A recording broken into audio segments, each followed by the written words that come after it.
Welcome back to Red Glasses Talk.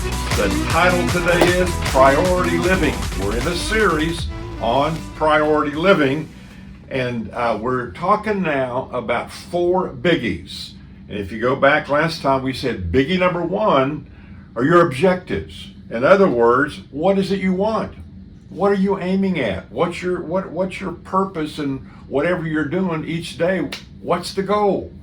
And so, as we said last time, if you aim at nothing, you'll hit it every time. Nothing. And so therefore, time, I believe, and I think we all know this, is one of our most precious gifts. So how you use your time. Time goes by so quickly. So we really need to be taking seriously the gift of time and use it in such a way that will honor the Lord. So that's what we're trying to do here. So biggie number 2, priorities. Priorities. Now listen, the priorities are saying, how badly do you want to reach those objectives? If you do not have priorities to help you reach the objectives, probably you won't reach your objectives or your goals. So there are 4 biblical priorities we want to look at. I'm just going to look at one today. In Matthew chapter number 22, Jesus said the following when asked by a religious lawyer, what's the number 1 priority? This is what Jesus said. Here's the greatest commandment.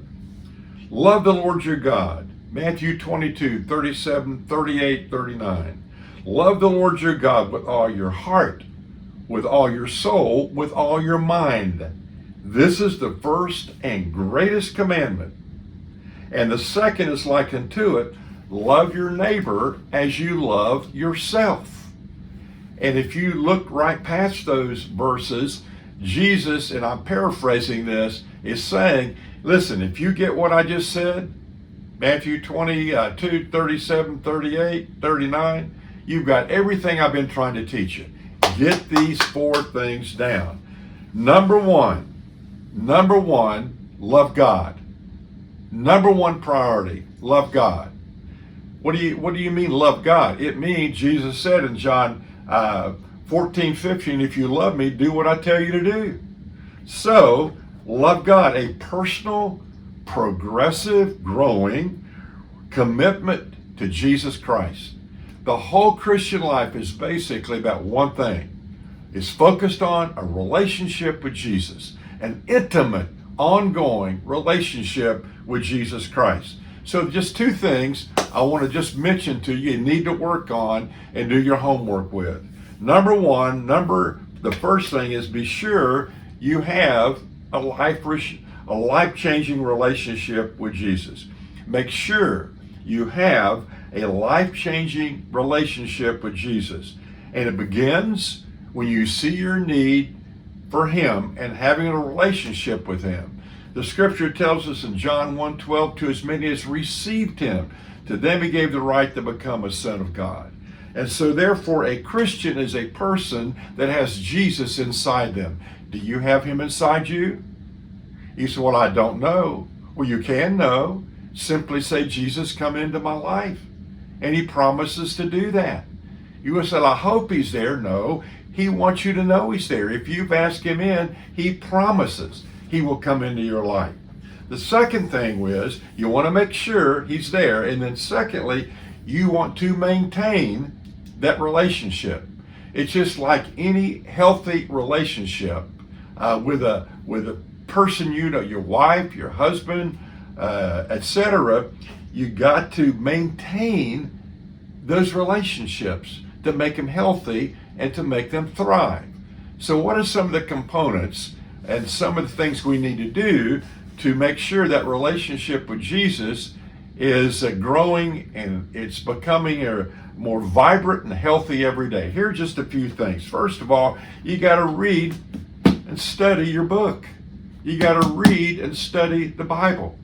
See what it says. How do you know what to do unless you know what He said we need to do? You got to become a man or a woman of the book. Not just to read it, not just to study it, not just to sit in another Bible study, but it's getting in the book, seeing what it says, understanding what it means, and then Number 2, obeying it. Read it, study it, understand it. Secondly, do what it says. And then develop a prayer life. He talks to us through this book. We talk to him through prayer. So develop a vibrant, daily, ongoing prayer life. Don't just throw one up when you really are in a pickle and you need some help. Nothing wrong with that either. But go and have an ongoing conversation with the God of the universe. Wow. Just to know that we can do that. Develop a prayer life.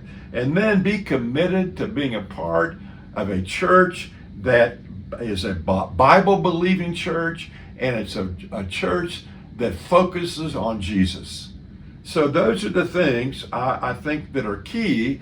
And so my challenge to you would be, what are your goals? What are your objectives? And I want you to write them out in terms of under each one of these 2 areas. Making sure he's in your life. And then 2, the word, obedience, developing a prayer life, and being a part of a good church. What are some of your tangible targets and goals for those areas in 2026? Well, that's about it.